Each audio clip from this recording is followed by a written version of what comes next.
Good morning and welcome. Yes, it's me, Kenny Polcari, your host of the party, and I'm back.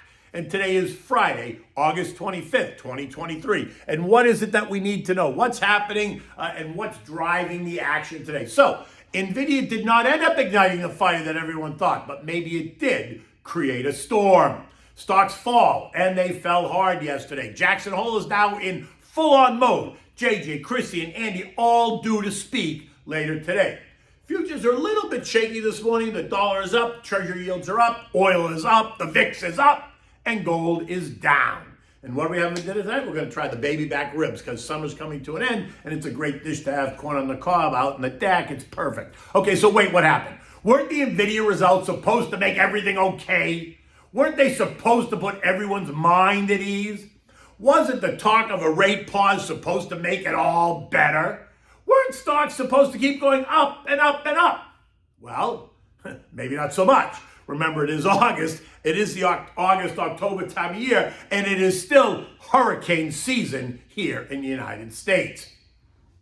See how I did that? How I tied that together? Okay. I mean, look, on Wednesday, it was all about how the Fed was going to surprise us and announce a pause in rate hikes. And it was also about the Nvidia results, right? And they did blow the roof off the house. Right? Those came after the bell. Everything during the day had moved up in anticipation of what was supposed to be, create a change to investor psyche. And while the opening yesterday was strong for the NASDAQ, as many expected the Nvidia results to send tech higher, it was weak for the broader market. In fact, the industrials started weak and ended weaker. And ultimately, the tone changed and it dragged everything down, all the indexes, and with many stocks going well into negative territory. Just as the attendees were arriving at Jackson Hole from all around the world, flying in on their private jets with a big carbon footprint, ready to attend this meeting. By 4 p.m., the Dow lost 375 points, or 1.1%. The S&P is down 60, or 1.3%. The NASDAQ lost 257 points, or 2%. The Russell down 24 points, or 1.3%, while the transports gave back 120 points, or 0.8. Bond yields, which fell on Wednesday on the back of that pause narrative, rose yesterday after we got another round of mixed commentary by guess who? Different members and former members of the Fed. Boston Susie Collins telling us that rate hikes are not over yet. And when they are, we can then expect the Fed to hold those rates higher for longer, and that the market is not currently pricing that in. And then to add salt to the wound, we heard from former Treasury Secretary Larry Summers and former New York Fed President Billy Dudley, who both joined Collins in her chorus saying that rates will remain higher and that the markets are still underestimating the so-called neutral rate and that any hint of an upward revision would likely ripple across global markets, forcing what? A revaluation, which means prices decline. And just to put a cherry on top, another former member of the Fed, St. Louis' Jimmy Bullard, now the dean of the Purdue Business School, just had to chime in, telling Bloomberg TV that the pickup in economic activity this summer could delay plans for the Fed to wrap up the increases. Now remember, Jimmy B was always the one that the Fed put forward when they wanted to test out an idea. He was the one who released the balloon. He also had a seat at the table. Now today he no longer has a seat at the table, but it would not surprise me if the Fed is still using him as deep throat, right? As a deep throat mouthpiece, because the industry has enormous respect for him. And the Fed knows that, so the Fed can continue to use him. But then we heard from Philly Fed President Patty Harker, and he told us live from Jackson Hole that he sees interest rates on hold for the balance of the year and that the Fed has likely undertaken sufficient tightening. And remember, Patty is a voting member, so what he says could have some impact. At the end of the day, the 2-year Treasury ended the day yielding 5.02%, up from 4.96. The 10-year ended at 4.25%, up from 4.19. Again, suggesting confusion from one day to the next, just because of all the speculation about what JJ's going to say, which is why he just needs to say it. He needs to be like this. Hey, quit it. We're not done yet. Rates are going to 6%, period, the end. How's that sound? I mean, it's definitive. It's clear. And it's probably true, right? Because I've been calling for that for a while, as have other people and Fed members. And so the message remains confused, and the markets remain confused and stretched, and so no one should be surprised by the action. Remember, we have been talking about this since July. The August, October timeframe is a volatile, seasonally weak time of year. That is not something new, so sit back and watch it unfold, because in the end, it is what it is. In just 3 hours, Fed Chair Jay Powell will take center stage. What will he say today that is different from what he's been saying all along? Will his speech change the most recent narrative? Can he negate the FOMC minutes from last week as if they never happened? See, I don't think he can, because then it calls into question his credibility. I think he's going to do exactly what he's been doing all along. He's been playing it right down the middle. He plays on both sides of the fence, right? He wants the optionality to be able to change course if the data dictates. Great. He's not going to put himself in a box by telling us that he won the war. Why? Because he hasn't won it yet. Inflation is still causing prices to rise by 4%. They're not falling by 4%. And so he has to remain a bit hawkish. Maybe not way out on the scale, but he has to remain right of center as far as I'm concerned. Anything less is going to suggest that he's turning dovish. And then dovish will be interpreted as he's about to cut rates, something that is not happening anytime soon at all. A dovish tone would also send markets higher again, something that he's trying to avoid. In fact, he's been very clear about that. He'd like to see some of the wind come out of the sail, right? I also would like to see that, but for very selfish reasons. I just want to see some cheaper prices to be able to put more money to work. Okay, now yesterday the eco data was once again suggested a mixed picture, right? It was a drop in initial jobless claims and continuing claims, and that continues to suggest a strong labor market. Chicago Fed activity was slightly better, but durable goods orders were down sharply, while the Kansas City Fed manufacturing activity came in at 0. But that was up from -10. So actually that's moving in the right direction, because it's going from negative into positive territory, at least we hope in the positive territory. Today's data is all about the University of Michigan surveys. Although I'm not sure anyone is really paying attention to that, because they come out at 10 o'clock in the morning, and that's exactly when Jay Powell takes center stage. And then after JJ, we're going to hear from Andy Bailey, Bank of England governor, and Christine Lagarde, ECB president, along with a host of others. In the end, none of this will drive stock prices over the long term, but it could create chaos today, depending on what they say and how investors interpret it. Because it's all about the interpretation. We know that people hear what they want to hear versus what's being said. For instance, I say, look, the sun is out. That's a positive. But then you say, yeah, but it's kind of cloudy. That's a negative. But then I say, yes, but the sun is still out, and that's a positive again. And so the market goes up, it goes down, it goes up, it goes down. There's really nothing new to see here. And that's what happens, which is why we're seeing all the confusion. We get some people saying yes and some people saying no. Now look, let's cut to the chase.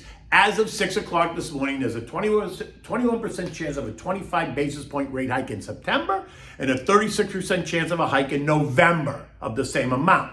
That suggests that 79% of investors expect a pause in September and 64% expect a pause in November.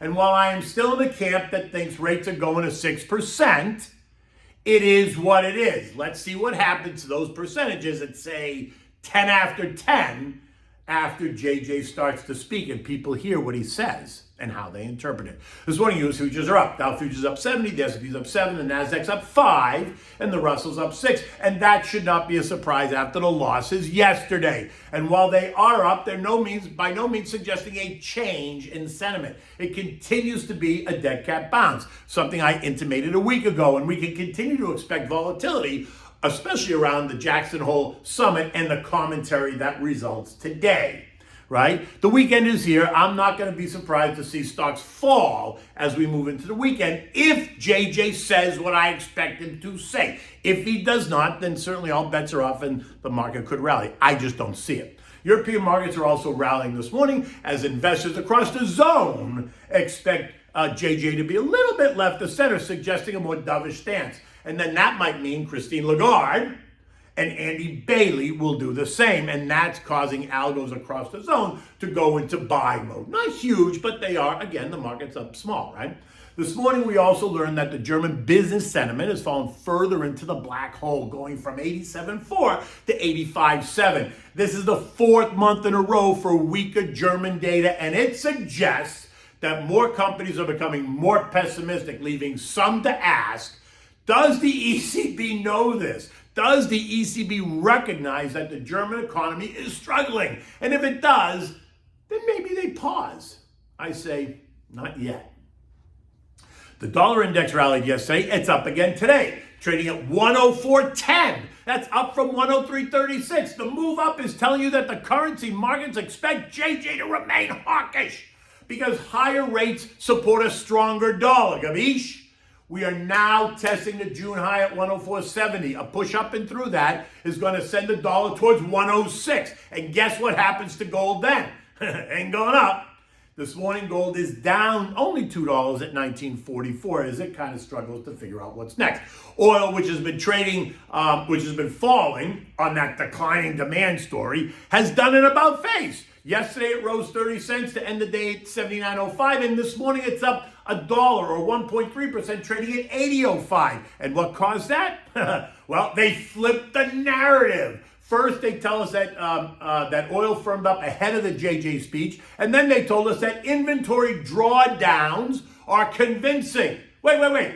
What happened to the China story or the Eurozone story? Morgan Stanley now telling us that they expect crude inventories to remain in deficit by year end. Okay, ready? Remain in deficit means that demand will outstrip supply. And when demand outstrips supply, what usually happens? Oh, right, prices rise, Econ 101, right? And do not discount the fact that the Saudis want to see oil at $80 plus, right? $80 at a minimum, 90 is better.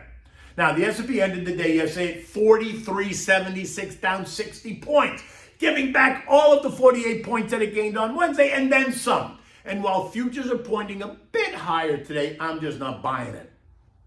I still think that prices move lower into September, right, into the September Fed meeting, which supports my patience is a virtue mindset. Now, we are in the final trading days of August. We're about to hear from JJ and some others. Many now wondering, will he sound more dovish or more hawkish? We're about to find out. Again, just 7 days ago, the FOMC minutes revealed that the majority of the committee is worried about the risk of rising inflation becoming more entrenched. So can he really flip that narrative on its head? Unlikely, right? But he will most likely stay in the middle, remain hawkish while leaving the door open to reconsider. And that's not new, right? He's been playing on both sides of the fence for months now. He's always said that he is data dependent. And for now, that means hawkish. But it could become dovish if the data begins to suggest it. My gut says a 6% terminal rate before this ends, right? So that's up another 50 basis points from where we are. We remain in the 42.90, 44.50 trading range, right? That's intermediate support and short-term resistance. And I continue to tell you, look, get comfortable with being a bit uncomfortable and focus on the long term. Okay, so we got Friday coming into the weekend. What's a great weekend dish to have? The weather's going to be great. The summer is coming to an end. You can still cook and eat outside. So let's try the baby back ribs, which are delicious. And so for this, you need a cup of soy sauce, a cup of sugar. You need pepper. You need 5 cloves of crushed garlic. You need chopped scallions. You need 2 tablespoons of toasted sesame oil. You need sesame seeds. And you need 2 pounds of baby back ribs. You want to bring a large pot of slightly salted water to a rolling boil. Drop in the ribs, right? Cut them up so they're in sections. Drop them in the water and parboil them just until the water begins to reboil. Remove them and set them aside. Put them in kind of in a large roasting pan, like an big large aluminum pan. Turn your oven to 475 degrees. Now, mix the soy sauce and the sugar in a bowl, making sure that the sugar dissolves, and add in all the rest of those ingredients that I gave you. Pour all that marinade over the ribs and coat it well. Let it marinate for 15 or 20 minutes or so. Just let it marinate. Now, cover it tightly with tin foil so that nothing escapes, and then put it in the oven and roast them for 20 minutes or so, turning after 10 minutes. Then, Preheat your grill, medium-high. Remove the ribs from the oven and place the ribs on the grill and grill for about 5 minutes per side. I mean, you're gonna watch and see how thick they are and all that stuff. Set up the picnic table out on the deck. Serve it all family style with a big, large potato salad and maybe some fresh corn on the cob. It's a great weekend summertime dish, and as summer's coming to a close, it's a good way to kiss the summer goodbye. In any event, it's a beautiful day here in Florida. The sun is out. What do you see? Do you see clouds or do you see sun? In any event, it's going to be an interesting day. So get ready for more rocking and rolling. And until Monday, take good care.